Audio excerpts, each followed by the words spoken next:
ever feel like you're just drowning in to-dos? Mm-hmm. But then, like, at the end of the day, you're not even sure what you, like, actually accomplished. Oh, yeah. It's like we're stuck in this, like, constant cycle of busyness, but it's not real productivity. Right. And that's what we're diving into today.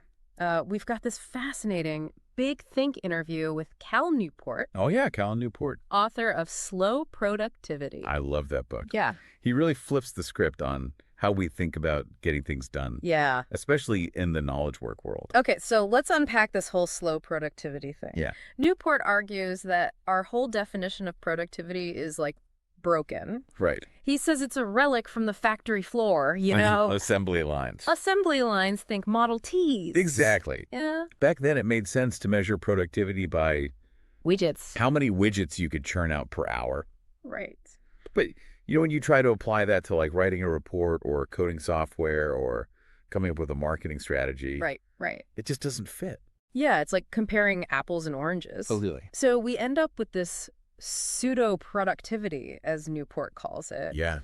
We look busy, right? Mhm. Long hours, overflowing inboxes, back-to-back meetings. Yeah. But are we actually producing anything of value? That's the trap, isn't it? Yeah. We're performing busyness instead of, like, focusing on real results. Right. And this can actually be, like, incredibly counterproductive. Yeah. We're so busy trying to look busy Yeah. that we don't have the time or mental energy for the work that truly matters. You know, I've noticed this in myself, too, is like you spend all day bouncing between emails, Slack messages, meetings, and then by the time you actually sit down to do, like, focused work, your brain is just fried. Totally. Yeah. And that's where Newport's ideas come in. Okay. He argues that by slowing down, doing fewer things at once, and working at a more natural pace, we can actually achieve more, produce higher quality work, and avoid burnout. So it's like a total paradigm shift. Yeah. Less is actually more. Less is more. This slow productivity thing has 3 core principles, right? That's right. Okay. The first principle is to do fewer things. Mhm. Now, I know that might sound counterintuitive, especially in today's, like, fast-paced work culture, but hear me out. Yeah. It's not about doing less work overall. Okay. It's about focusing on fewer tasks at once. Wait, so you're saying multitasking is actually a productivity killer? Yeah. Oh, man, I am so guilty of that. That's a common misconception. Okay. Newport points to research on what's called attention residue.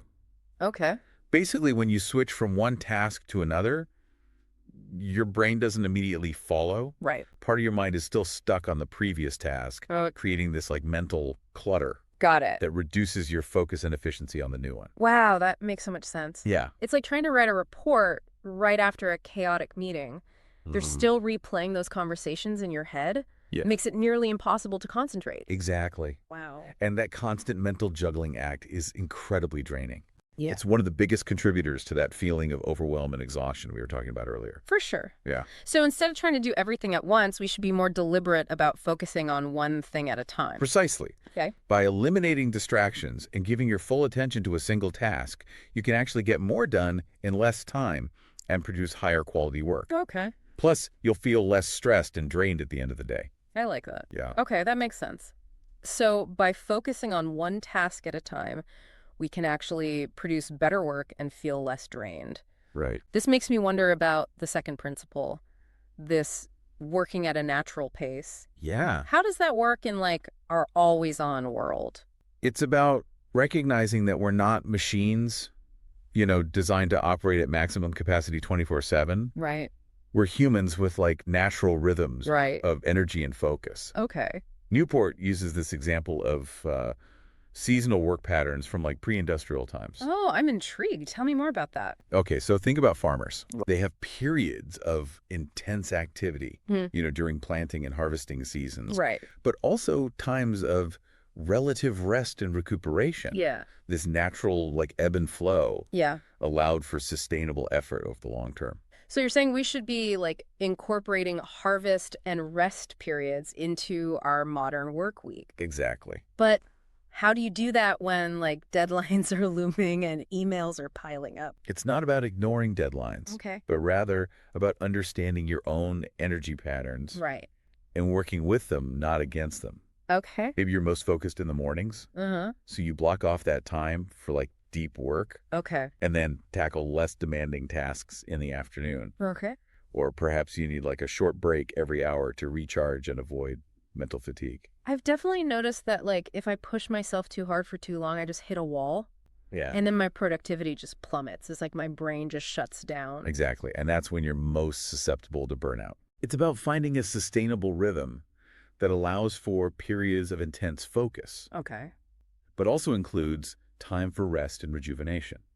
So it's like a marathon, not a sprint.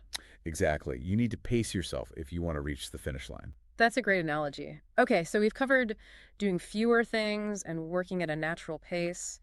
What about the third principle? Right. Yeah. You mentioned obsessing over quality. Yeah. What does that look like in practice? It's about identifying the most valuable tasks in your work, Okay. the ones that truly move the needle, Uh-huh. and then investing time and effort in honing your skills in those areas. So it's not about perfectionism, No, not about perfectionism. but rather a deep commitment to excellence in the things that matter most. That's exactly. Okay. It's about being strategic with your time and energy, Right. focusing on what really makes a difference, Yeah. and letting go of the things that don't. Okay, so how do you figure out which tasks are the most valuable? It requires some self-reflection Okay. and critical analysis of your work. Ask yourself, Okay. what activities truly move the needle? Which tasks have the biggest impact on your overall goals? Okay, so once you've identified those high-value tasks, it's about ruthlessly prioritizing them Yeah. and minimizing or eliminating the rest. But what about those urgent tasks that always seem to pop up? Right. How do you fit those into this slow productivity framework?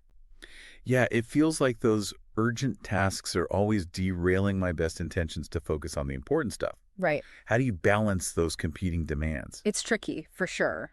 But remember, urgent doesn't always equal important. Right. Sometimes it's about reframing how we think about those urgent tasks. Okay. Could you delegate it? Okay. Can it wait until like a less focused time slot? Or maybe it doesn't even need to be done at all. Yeah, that's a good point. It's easy to get caught up in the whirlwind of urgent and lose sight of the bigger picture. So let's bring this all back to our listener. Why should they care about slow productivity? What's in it for them? Well, Newport argues that embracing these principles can lead to some pretty amazing benefits. Huh. You might think that slowing down would mean getting less done, but it's actually the opposite. Okay. By eliminating distractions and focusing on your most valuable work, you can actually achieve more in less time. Okay, so increased output, that's a win right there, but it sounds like it's about more than just quantity. Exactly. Slow productivity also leads to higher quality work. Okay. When you're not constantly context switching and you have the mental space to really dive deep, you produce work that's more thoughtful, creative, and impactful. And I imagine that sense of accomplishment of producing high quality work has a positive impact on well-being too, right? Absolutely. When you're feeling productive and creating work, you're proud of praise. It boosts your confidence and sense of satisfaction. Yeah.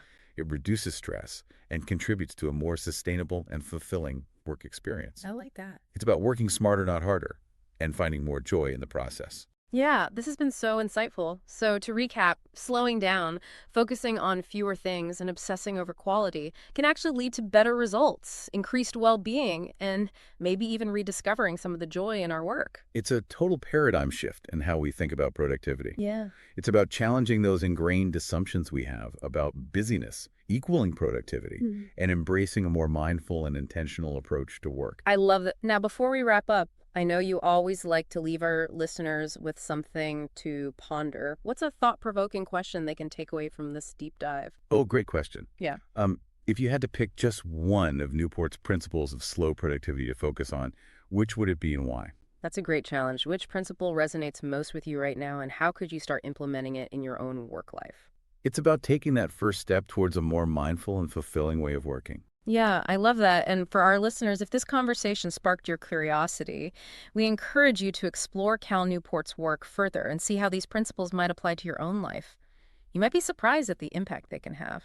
It could be a game changer. And as always, for more deep dives into fascinating topics just like this one, hit that subscribe button and join us next time. Until then, happy slowing down.